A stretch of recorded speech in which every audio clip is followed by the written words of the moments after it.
Something was wrong. Sarah felt the vibration, a manual trim adjustment at cruising altitude. Then the plane jerked left. Hard. The cockpit stopped responding. She'd spent 3 years hiding from who she really was. Running from the flames. The screams. The terror. Now her worst nightmare was happening again. Before watching full story, comment below from where you watching, also like and subscribe for more stories. Sarah Chen looked like every other tourist at Miami International Airport that Tuesday morning. She wore a faded blue beach cover-up over a simple tank top, well-worn flip-flops, and oversized sunglasses pushed up into her messy bun. A small backpack hung from one shoulder, decorated with random pins from gift shops. In her hand, she clutched a romance novel with a bent corner and a coffee-stained cover that she'd bought at a beachside bookstore 3 days ago. Nobody looked at her twice. She liked it that way. The terminal buzzed with the usual chaos, families rushing to gates, business travelers barking into phones, tourists juggling luggage and coffee cups. Sarah stood in line for Southwest Flight 447 to Denver, watching everything with eyes that saw more than most people realized. The family of 4 arguing about lost passports 3 people ahead. The businessman in the expensive suit yelling at someone about a missed meeting.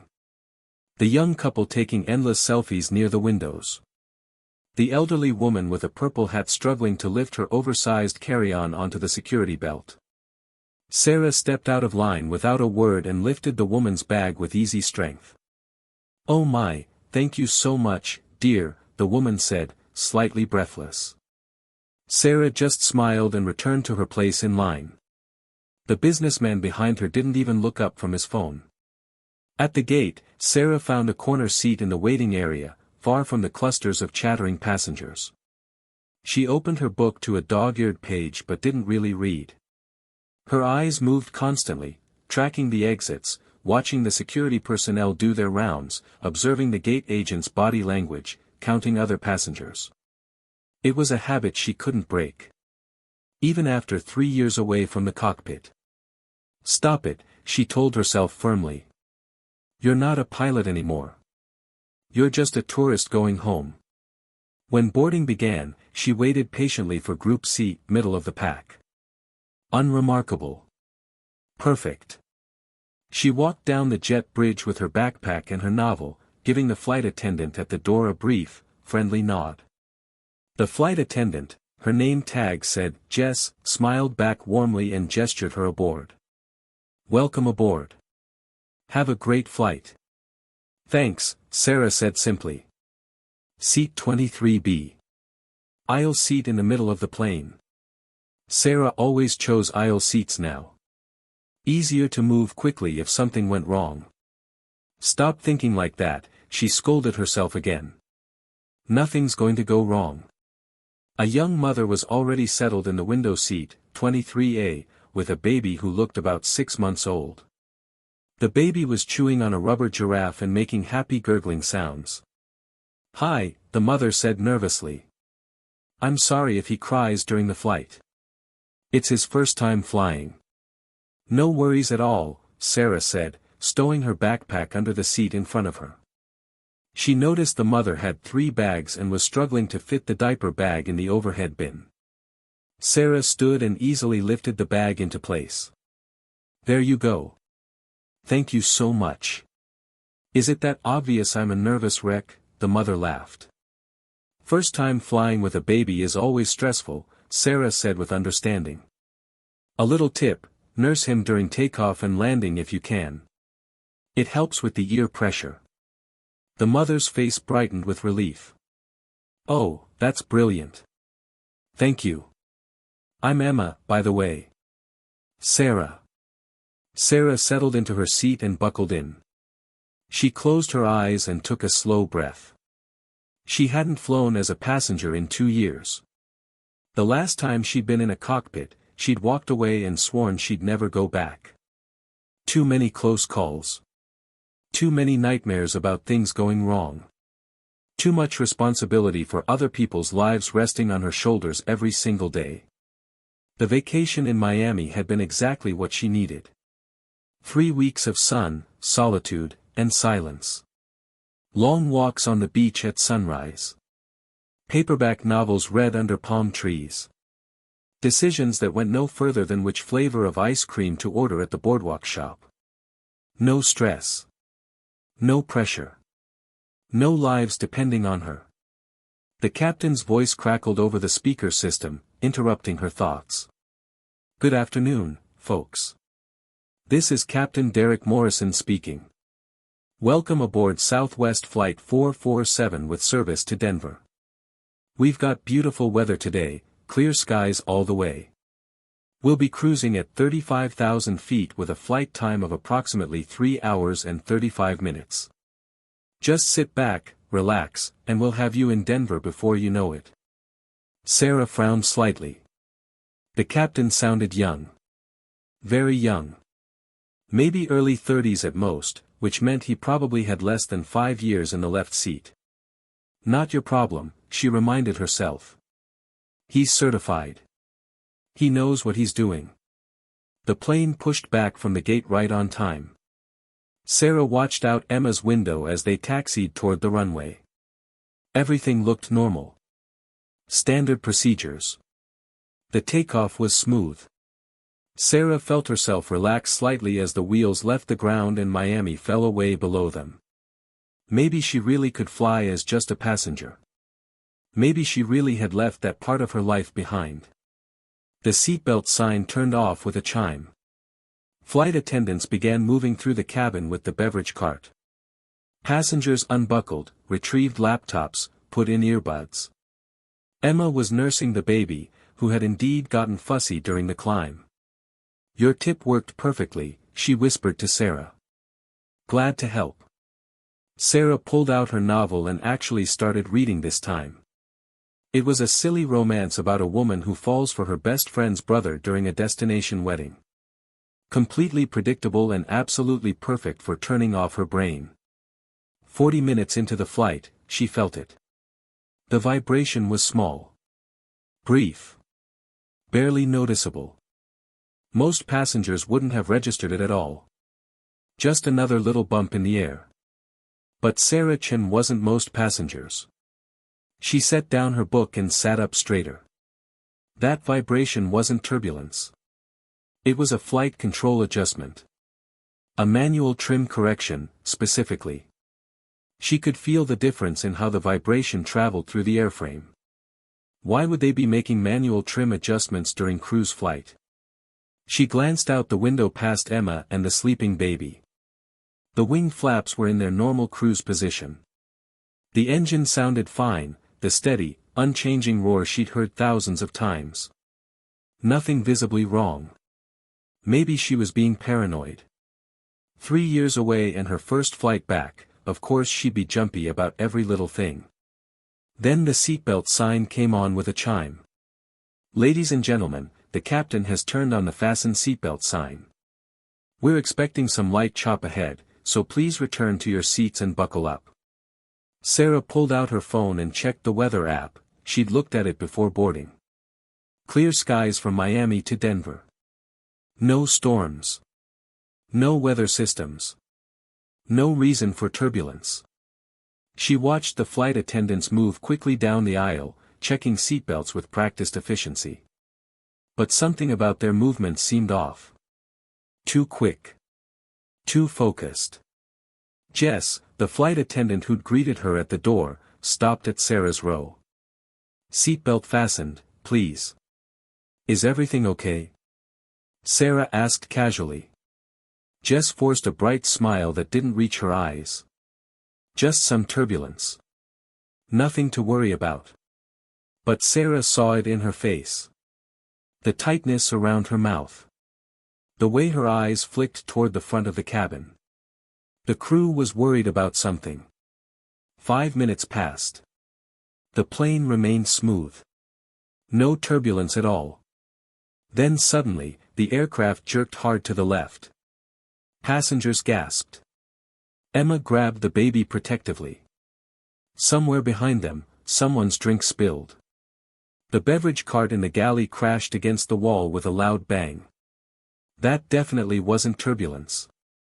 Sarah's training kicked in automatically. She analyzed the movement. That was a deliberate roll input. Someone in the cockpit had moved the yoke sharply left, then corrected. Either that or they'd lost control for a moment. Neither option was good. She watched the flight attendants. They were huddled near the front galley now, speaking quietly but urgently.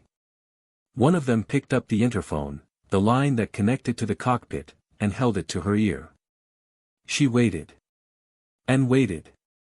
No one was answering. Sarah unbuckled her seatbelt.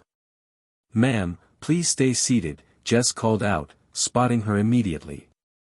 Sarah stood and walked toward the front, keeping her voice low. "You've lost contact with the cockpit, haven't you?" Jess's professional mask slipped for just a second. "Ma'am, I can't discuss." "How long since they've responded?" "Please, I need you to return to your seat." "Listen to me carefully," Sarah said, her voice calm but commanding. "I can help." "Ma'am, unless you're a doctor." The plane suddenly dropped. Not a gentle descent but a sickening plunge that lifted passengers out of their seats. Screams filled the cabin. Overhead bins popped open and bags tumbled out. The baby started wailing. Then the plane leveled out again just as suddenly. The intercom crackled to life. A shaky, unfamiliar voice came through, not the confident captain from earlier. "Is there a pilot on board? We need a pilot immediately. If there's anyone with flight experience, please make yourself known to the crew right now." The cabin went completely silent. 157 people holding their breath. Sarah reached into her backpack and pulled out a small leather wallet. She flipped it open for Jess to see. Inside was a pilot's license with Sarah's photo. Federal Aviation Administration. Commercial Pilot Certificate. And below that, her type ratings, Boeing 737, Airbus A320. "Captain Sarah Chen," she said quietly but firmly. 10 years flying commercial aircraft. I'm type rated on this exact plane. I need to get to that cockpit right now." Jess stared at the license, then at Sarah's face, then back at the license. Her hands were shaking. "Please," Sarah added. "Let me help." Jess made a decision. "Follow me." Quickly. As they rushed toward the front of the cabin, passengers called out. "What's happening? Is someone really a pilot? Are we going to crash?" Sarah ignored them all. Her focus was entirely on getting to that cockpit. The cockpit door was already unlocked when they reached it. That was a very bad sign. In normal circumstances, the door would be secured. The fact that it was open meant someone inside had unlocked it, probably trying to call for help. Sarah pushed the door open and immediately assessed the situation. Captain Morrison was slumped over the controls, unconscious. His head rested against the side window. His hands had fallen away from the yoke. The first officer, a young man, probably in his late 20s, was still semi-conscious but clearly in bad shape. His eyes were unfocused. His skin had a grayish tint. One hand weakly gripped the yoke, the only thing keeping the plane somewhat level. "What happened?" Sarah demanded, already moving into the cramped cockpit. Don't know." The first officer mumbled, his words slurred. "Feel dizzy, can't focus." Sarah quickly scanned the instrument panel.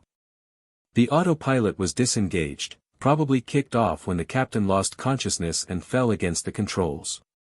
The plane was descending slowly, drifting off course.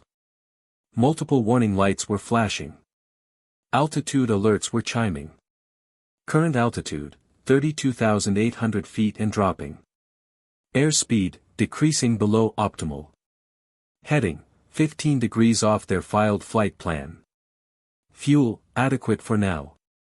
Hydraulics, all systems showing normal. Engines, both running normally. She made a decision in less than 3 seconds.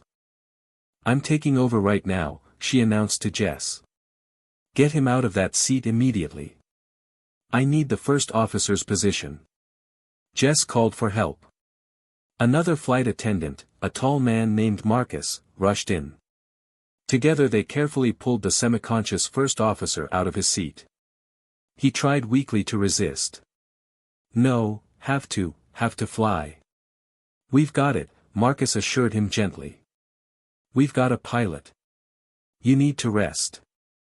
They got him into the observer's seat behind the main positions and strapped him in.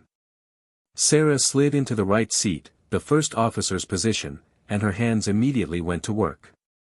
She put on the headset with one smooth motion and began stabilizing the aircraft.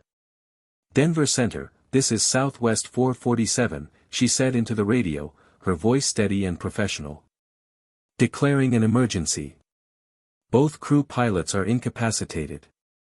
Passenger pilot taking control of the aircraft. A moment of static. Then a confused voice, Southwest 447, say again your last transmission. Denver Center, this is Captain Sarah Chen, FAA certified commercial pilot. I am now flying this aircraft. Both cockpit crew members are unconscious or incapacitated. I need immediate assistance and priority landing clearance. A longer pause this time. She could imagine the controller scrambling to make sense of what he was hearing. Captain Chen, copy that. Confirm you are qualified to fly this aircraft. Affirmative. 10 years commercial airline experience. Type rated on Boeing 737. I am fully qualified to fly this aircraft. Understood, Captain. Stand by. Sarah didn't wait. Her hands moved across the controls with the muscle memory of thousands of hours. She scanned the primary flight display, the navigation display, the engine instruments. She was flying manually now, no autopilot, feeling the aircraft respond to her inputs. First priority, stop the descent. She adjusted the pitch, bringing the nose up slightly. Added power to both engines. The vertical speed indicator showed they were no longer descending. Second priority, get back on course. She checked the navigation display and turned the aircraft back toward their planned route. Third priority, figure out what the hell had happened to the pilots. Jess, she called over her shoulder. I need you to check something. Look at the captain and first officer. Are they breathing? Check their pulses. Jess knelt beside Captain Morrison, her hands shaking as she felt for a pulse on his neck. He's breathing. Pulse is there but weak. Marcus checked the first officer.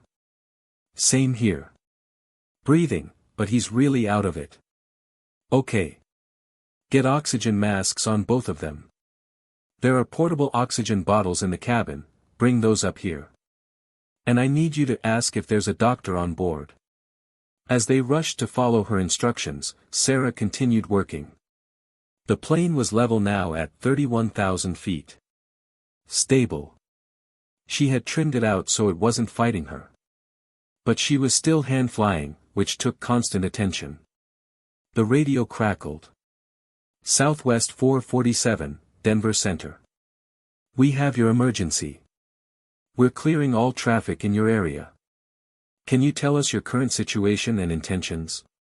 Denver Center, 447.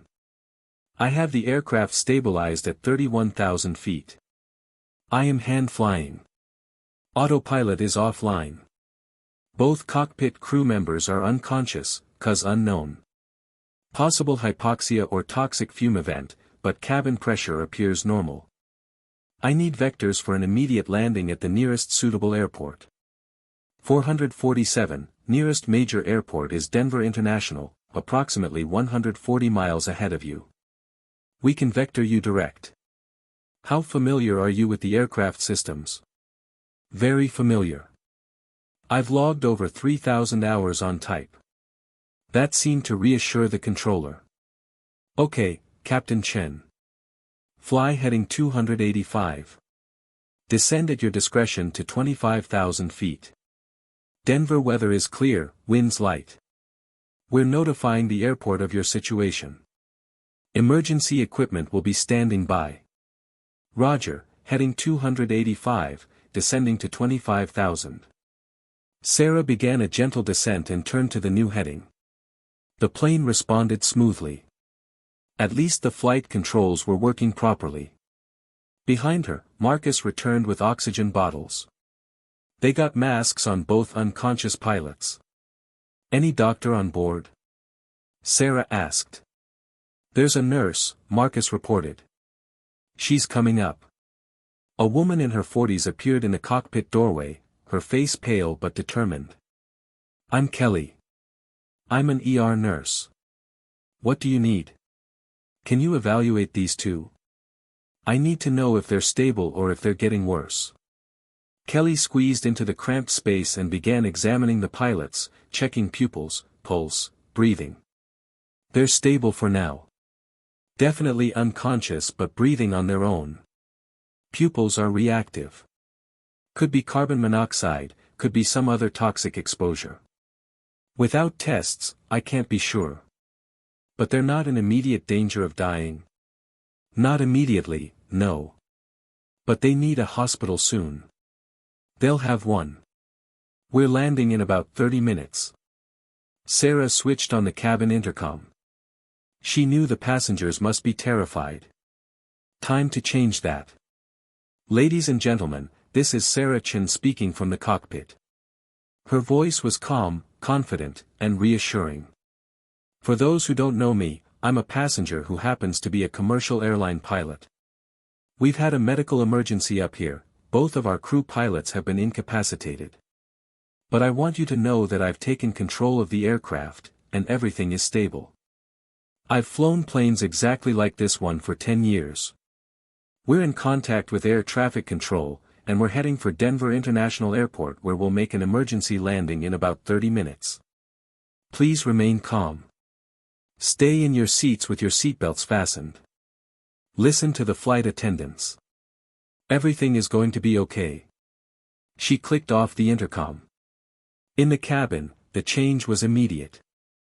The rising panic that had been building began to ease. Because whoever this Sarah Chen was, she didn't sound scared at all. She sounded like someone who did this every day. Which, 3 years ago, she had. The next 20 minutes were busy. Sarah communicated constantly with Denver Center, who vectored her around other traffic and gave her priority routing. She programmed the approach into the flight management computer, checked fuel, they had plenty, and ran through mental checklists. She hadn't done this in 3 years. But it all came back like she'd never left. The flight attendants had organized the cabin. Everyone was seated and belted. The strongest passengers were positioned near exits. Parents with small children were moved to optimal locations. The nurse, Kelly, had returned to the cabin to prepare for any injuries during landing. Emma, the young mother from seat 23A, had been moved to the very back of the plane, the statistically safest location. Southwest 447, you're cleared direct to the Quebec intersection, then expect vectors for the ILS approach to runway 34 right. Descend to 15,000 feet. Direct Quebec, down to 15,000, Sarah acknowledged. She started the descent, watching the altimeter wind down. The Rocky Mountains were visible in the distance now, their peaks sharp against the clear blue sky. Denver was just beyond them. Behind her, Captain Morrison groaned. Sarah glanced back quickly. His eyes fluttered but didn't open. The oxygen was helping, but he wasn't conscious yet. Whatever got them, it got them fast and hard, Sarah thought. Chemical or gas? Had to be. Nothing else makes sense. Denver approach, Southwest 447 with you at 15,000, descending. Southwest 447, Denver approach. Descend and maintain 12,000. Turn right heading 310.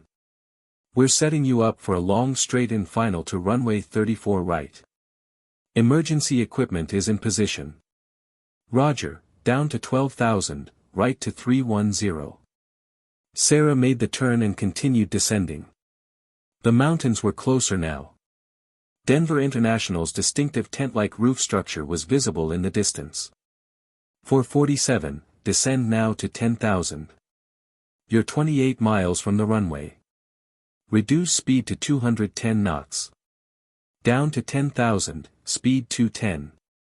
Sarah pulled the throttles back and extended the speed brake slightly. The plane slowed obediently. This was the critical phase now. The approach and landing. She hadn't landed a plane in 3 years. This would be her first landing since she walked away. No pressure, she thought wryly. Just 157 people depending on you to get this right. Flaps 5, she said out loud, following the checklist in her head. She moved the flap lever. The flaps began extending, providing more lift at slower speeds. The plane settled into approach configuration.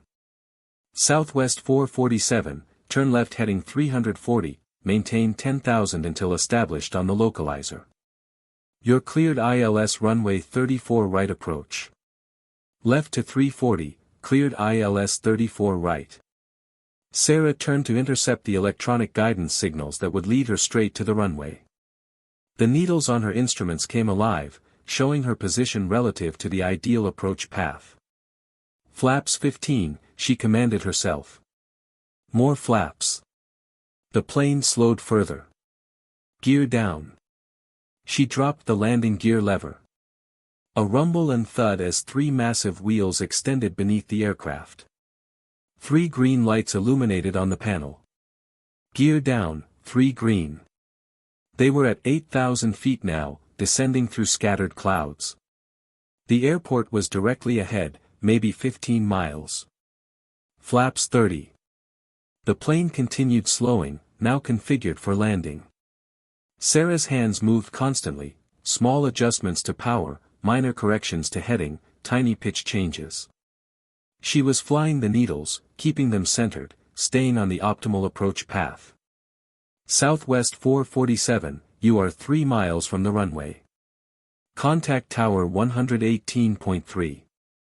Tower 118.3, good day, Sarah replied, then switched frequencies. Denver Tower, Southwest 447, 3 miles final, runway 34 right. Southwest 447, Denver Tower. You are cleared to land runway 34 right. Wind 340 at 8 knots. Emergency equipment is standing by. Cleared to land, 34 right. Sarah took a deep breath. This was it. 2 miles from the runway. Altitude 1,500 feet. Full flaps. Maximum flaps now. The plane slowed to final approach speed, 138 knots. 1 mile out. Altitude 500 feet. Sarah could see the runway clearly now. A long, wide strip of concrete, emergency vehicles lined up along both sides. Fire trucks, ambulances, airport operations. At 300 feet, she disconnected the autopilot, which had been providing navigation guidance, and took full manual control. At 100 feet, she began to flare, pulling the nose up gently to reduce the descent rate. At 50 feet, she cut the power back, letting gravity do its work. At 20 feet, she held the nose up, waiting for the main wheels to touch. The landing was hard. Not dangerous, just firm. The plane bounced once, then settled onto the runway. Sarah immediately deployed the thrust reversers and stood on the brakes. The plane decelerated rapidly. 100 knots. 80, 60. 40. Reversers stowed, she said, pulling the throttles back to idle once they slowed through 60 knots. 20 knots. 10. Stop. They were stopped. On the runway. Safe. For a moment, nobody moved. The cockpit was silent except for the idling engines. Then from the cabin came a sound Sarah would remember for the rest of her life. Applause. It started slowly, then built into a roar. Clapping, cheering, crying. People laughing and sobbing at the same time. They were alive. Sarah sat back in the seat and let out a long, shaky breath. Her hands were trembling now. She'd done it. Emergency vehicles surrounded the plane within seconds. Paramedics boarded through the forward door and immediately took charge of Captain Morrison and the first officer, loading them onto stretchers and rushing them down the air stairs to waiting ambulances. Sarah remained in the cockpit, still strapped into the first officer's seat, staring at her hands. They wouldn't stop shaking now that the adrenaline was wearing off. Jess appeared in the doorway, tears streaming down her face. "Captain Chen. I don't even know how to thank you." "You don't have to thank me," Sarah said quietly. "I just did what needed to be done. You saved 157 lives. You saved all of us." Sarah unbuckled and stood up. Her legs felt weak. As she walked down the aisle toward the exit, every single passenger wanted to touch her, thank her, hug her. Some were crying. Many were taking photos or videos despite the flight attendants' requests to remain seated. Emma, the young mother, was sobbing as she held her baby. "You saved my son. You saved my baby boy." An elderly man grabbed Sarah's hand with both of his. "God bless you, young lady. God bless you."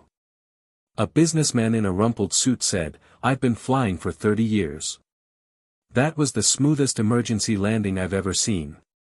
Sarah just nodded to each of them, overwhelmed, and kept moving toward the door. At the exit, an airline manager in a crisp uniform was waiting with two serious-looking people in FAA jackets. "Captain Chen, I'm David Park, Southwest Station Manager. These are FAA inspectors. We need to get a statement from you as soon as possible. Can I have 10 minutes? Sarah asked. "Ma'am, we really need 10 minutes. Please."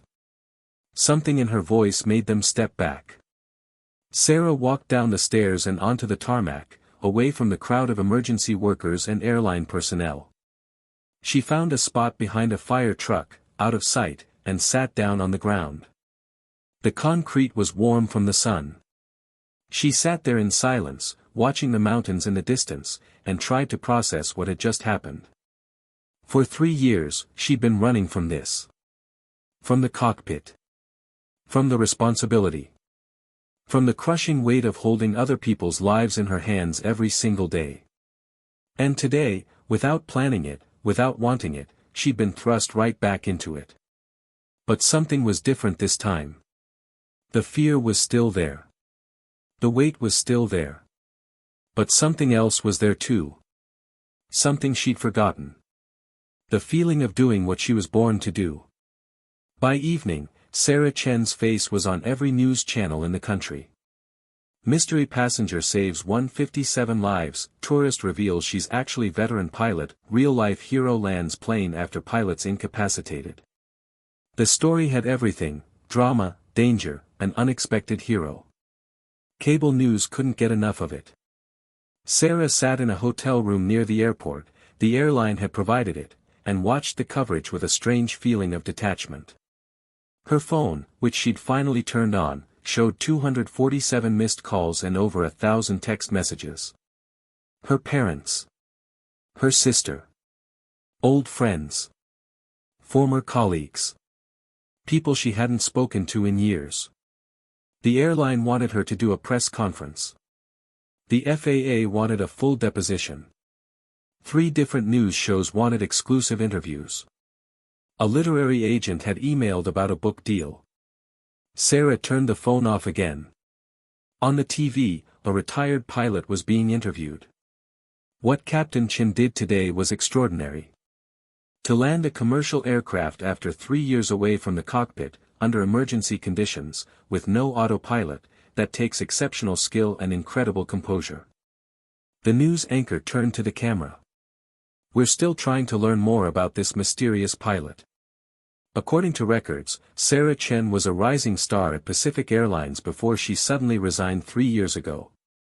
No one seems to know why she left or what she's been doing since. Sarah closed her eyes. They didn't know the whole story.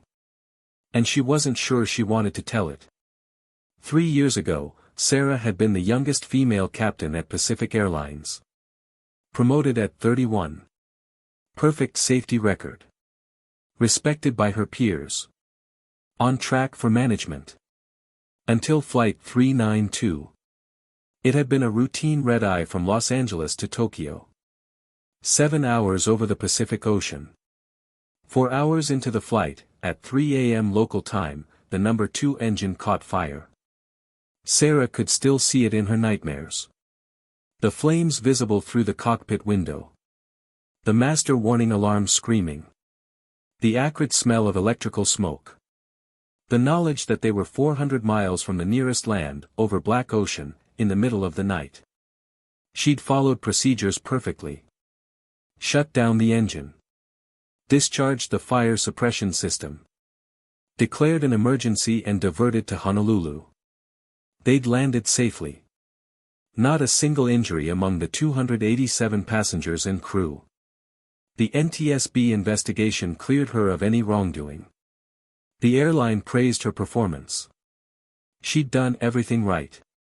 But something had broken inside her that night. The terror of those minutes, knowing that one wrong decision would send them into the ocean, that 287 lives depended entirely on her, that there was no margin for error, had haunted her. She started having panic attacks. Couldn't sleep. Lost 15 pounds. Every time she tried to fly after that, she'd see the flames again. Feel the panic again. Her therapist diagnosed PTSD. Her family told her to take time off. The airline offered her a desk job in flight operations. But Sarah couldn't imagine sitting at a desk, planning routes and schedules, while other pilots did what she couldn't do anymore. So she'd resigned. Walked away from flying completely. Spent 3 years working at a small aviation museum in Colorado, giving tours, never getting closer to an aircraft than the ground level. And today, without thinking, without planning, she'd gotten back into a cockpit. There was a knock at the hotel room door. Sarah opened it to find Captain Derek Morrison standing there. He looked pale and exhausted but awake. "They told me it was you," he said. "The passenger who landed my plane. How are you feeling?" Sarah asked. "Like I got hit by a truck. Carbon monoxide poisoning," they said. "Faulty valve in the cockpit ventilation system. We breathed it in for probably 30 minutes before we even realized something was wrong. Another 10 minutes and..." He trailed off. "You're okay. That's what matters." Morrison shook his head in wonder. "I heard the recording from air traffic control. You didn't just land the plane. You flew a textbook approach. You handled it like you'd been flying every day." "Muscle memory," Sarah said quietly. "It's more than that. I've been flying for 15 years, and I don't know if I could have done what you did after 3 years away." He paused. "Why did you leave? Everyone at Southwest is talking about you. Looking up your record. You were one of Pacific's best pilots. And then you just disappeared." Sarah sat on the edge of the hotel bed. For a long moment, she didn't answer. Then she told him. About Flight 392. About the fire. About the nightmares and the panic and the fear that wouldn't go away. Morrison listened without interrupting. "I thought I was done with flying," Sarah finished. "I thought I'd never be able to get back in a cockpit without falling apart. But you did today. I didn't have a choice." "You always have a choice," Morrison said gently. "You could have stayed in your seat. Let someone else handle it. But you didn't. When people needed you, you stood up." After Morrison left, Sarah sat in the dark hotel room for a long time. Her pilot's license was still in her wallet. She'd carried it for 3 years, unable to throw it away but never looking at it either. She pulled it out now and stared at her photo. Younger. Hair pulled back tight. A slight smile. The woman she used to be. Maybe I'm not as done with flying as I thought, she realized. The FAA investigation took 2 weeks. Sarah gave her statement, walked them through every decision she'd made, explained her qualifications and experience. They reviewed the cockpit voice recorder, the flight data recorder, interviewed the passengers and crew. Their conclusion: Captain Sarah Chen had performed flawlessly under extreme circumstances and likely prevented a catastrophic accident. The media attention eventually died down, as it always does. Other stories replaced hers. The news cycle moved on. But Sarah's life had changed. She couldn't stop thinking about those minutes in the cockpit. The feeling of her hands on the controls. The satisfaction of a good landing. The knowledge that she'd helped people when they needed it most. One morning, she found herself driving to a small airfield outside Denver. She didn't plan it. Her car just sort of ended up there. She sat in the parking lot for 20 minutes, staring at the planes tied down on the ramp. Finally, she got out and walked to the flight school office. An instructor named Jake was sitting at the desk. "Help you? I need to rent a plane," Sarah heard herself say. "Sure thing. You have a license?" She showed him her commercial certificate. Jake's eyes widened. "Holy shit. You're her. The lady from the news. The one who landed the Southwest flight." "I just need to rent a plane," Sarah said firmly. "Right. Yeah. Of course." Jake grabbed keys from the board. "I'll need to go with you for a checkout flight since you're new to our operation." "Hope that's okay." "That's fine." They walked out to a small Cessna 172. Sarah did the pre-flight inspection, her hands remembering exactly what to check. They climbed in and Sarah went through the startup checklist. "Been a while since you've flown?" Jake asked. 3 years. "Well, 2 weeks and 3 years."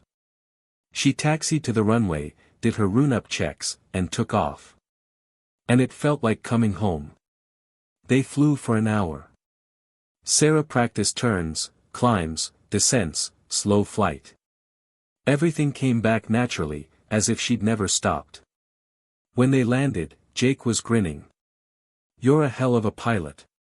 You're cleared to rent from us anytime." Over the next month, Sarah flew 3 or 4 times a week. Just short flights around the Denver area. Rebuilding her confidence. Remembering why she'd fallen in love with flying in the first place. Then one day, her phone rang. Unknown number. "Ms. Chen.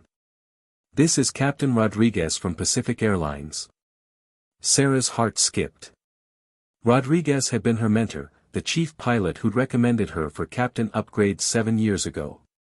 "Captain Rodriguez. It's been a while." "It has. I saw what you did on that Southwest flight. Damn impressive." "Thank you. Sarah, I'm calling because we want you back. Not as a regular captain, not right away. But we're willing to work with you. Get you requalified. Ease you back in. You're too good a pilot to be sitting on the ground." Sarah stood at her apartment window, looking out at the mountains. "I appreciate that, sir. But I'm not sure I'm ready.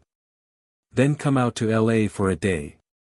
Just visit the training center. Sit in a simulator. See how it feels. No commitment. No pressure." Sarah surprised herself by saying, "Okay. I'll come." 2 weeks later, she stood outside Pacific Airlines' training facility at LAX. The building where she'd spent hundreds of hours in simulators, learning systems, practicing emergencies. Rodriguez met her at the door. Older now, more gray in his hair, but the same warm smile. "Good to see you, Sarah." "You too, sir." He led her to a 777 simulator, a massive machine on hydraulic legs that could recreate any flight condition imaginable. "Just try it," Rodriguez said. "One approach. One landing. See how it feels." Sarah climbed into the left seat. The captain's seat. Rodriguez programmed a scenario from the instructor station. Simple approach into San Francisco. Clear weather. No issues. Just fly. Sarah's hands found the controls. She ran through the descent checklist, configured the plane, intercepted the approach course. And flew it perfectly. Rodriguez added some wind. She compensated. He added an engine failure. She handled it smoothly. He added wind shear on short final.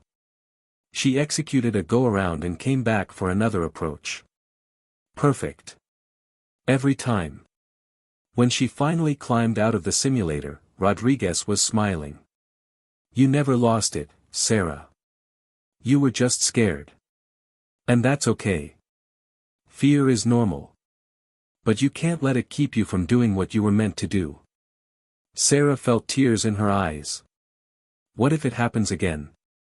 What if I freeze up there? Then you remember Flight 447. You remember that when it mattered most, when 157 people needed you, you didn't freeze. You flew. And you saved every single one of them. 6 months later. Captain Sarah Chen walked through Los Angeles International Airport in her Pacific Airlines uniform. 4 stripes on her shoulder boards. Wings pinned to her chest. People glanced at her as she passed. Some recognized her from the news coverage that had aired months ago. Most just saw another airline pilot heading to work. She arrived at the gate for Flight 203 to Denver. Her first officer, a young woman named Michelle, was already there doing the pre-flight paperwork. Morning, Captain Chen. Morning, Michelle. How's the airplane? Looks good. No maintenance issues. Weather is clear all the way. They went through the crew briefing, discussing the flight plan, reviewing emergency procedures, getting to know each other's communication styles. As passengers began boarding, Sarah stood near the cockpit door greeting them. An old habit she'd always loved. Welcome aboard. Good morning. Enjoy your flight. An elderly woman stopped at the cockpit. Excuse me, Captain. Are you the pilot from that emergency landing? The one who saved all those people? Sarah smiled. I'm just a pilot, ma'am. Doing my job. No, the woman said firmly. My daughter showed me the articles. You're a hero. You're the reason she believes women can do anything. Thank you. After the woman moved down the aisle, Michelle looked at Sarah. Does that happen a lot? More than I'd like, Sarah admitted. I didn't do it to be famous. Why did you do it? Sarah thought for a moment. Because in that moment, I remembered who I really was. Not who I was afraid to be. Just who I actually was. They completed the boarding, ran through their checklists, and pushed back from the gate. Sarah's hands moved confidently across the controls. Radio calls, taxi procedures, takeoff checklist. All muscle memory now. Los Angeles Tower, Pacific 203, ready for departure. Pacific 203, cleared for takeoff runway 25 left. Cleared for takeoff, 25 left. Sarah advanced the throttles. The powerful engine spooled up to full thrust. The plane accelerated down the runway, faster and faster. At exactly the right speed, she pulled back on the yoke. The nose lifted. The wheels left the ground. And Sarah Chen flew into the sky, exactly where she belonged. Not because she had to. But because she chose to. Because she'd learned that being afraid doesn't mean you're not brave. It just means you're human. And sometimes, the most extraordinary thing you can do is simply be yourself when the world needs you most. To face your fears and do what needs to be done. To trust in your training and your abilities even when doubt whispers in your ear.